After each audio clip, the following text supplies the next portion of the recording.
1 8-ounce tub of regular Cool Whip. We poured in some melted cream cheese frosting and a little bit of sprinkles. You want to start off with a casserole dish. And now take some vanilla wafers, squeeze them out.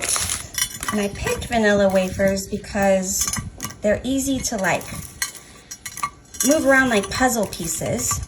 You can really use any kind of cookie or even a graham cracker if you'd like. But you do want a nice square shape to fill out all the spaces and little crevices. You don't want to leave any holes unfilled. 3 little broken cookies. Perfect. Now what I'm going to do is bring a clean bowl. Let's start off with our cream cheese pudding mix. Dump that right in. And you want to take some milk. We use the lactose-free 2%. And you want to get a cup and a half. Pour that right on top of your pudding. Take a wire whisk. We're going to just whisk that up a little bit. You don't want to mix it up too much because we are going to add a little bit more Cool Whip. With these 8-ounce containers, this one I'm going to use half for 1 layer. So let's go ahead and get some right on top. These measurements don't have to be exact. It's just going to add some creaminess to that pudding. Now let's go ahead and work that in with the pudding mix. This is already smelling very good. I'm very excited to try these flavors. This is a fun recipe I'm making for a Friendsgiving. Let me know if you guys ever do a Friendsgiving with family, friends, work colleagues. Now we're just going to take that and pour it right on top of those vanilla wafers.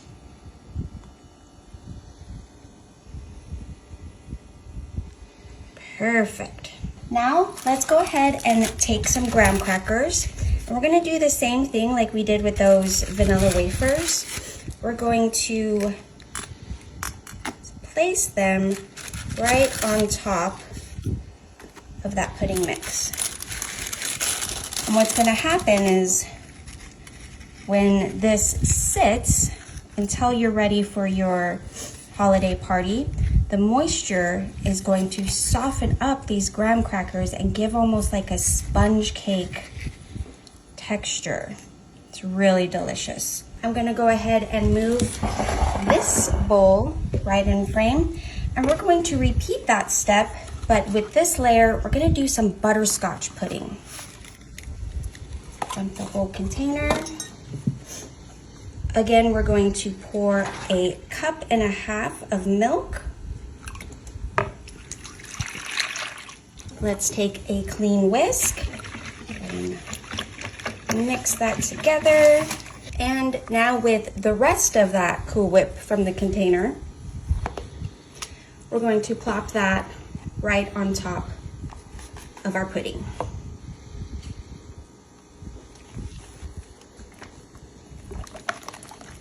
Okay, I just want it to taste good, and this is gonna taste amazing. All right, I am gonna add a little bit of fall flavor with some pumpkin pie spice. I'm gonna add that right into our butterscotch.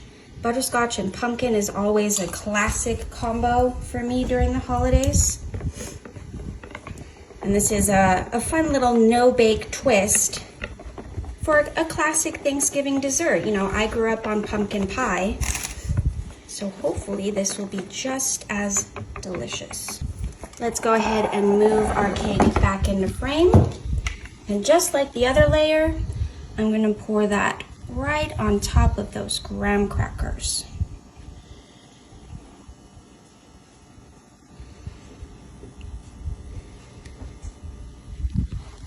Spread it so that all those graham cracker pieces are covered.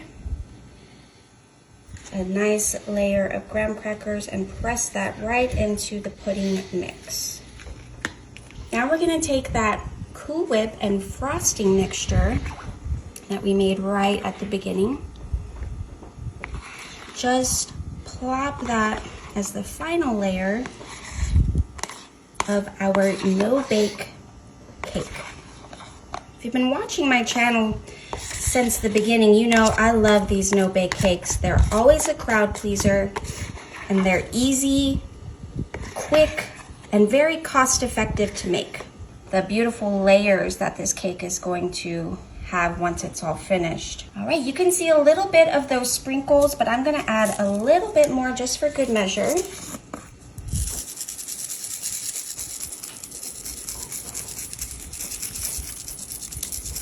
All right, now these no-bake desserts, you wanna have them in the freezer for 2 hours, but best results will happen overnight.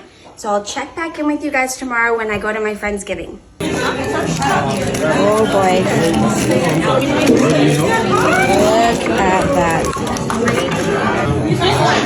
Let's try it out.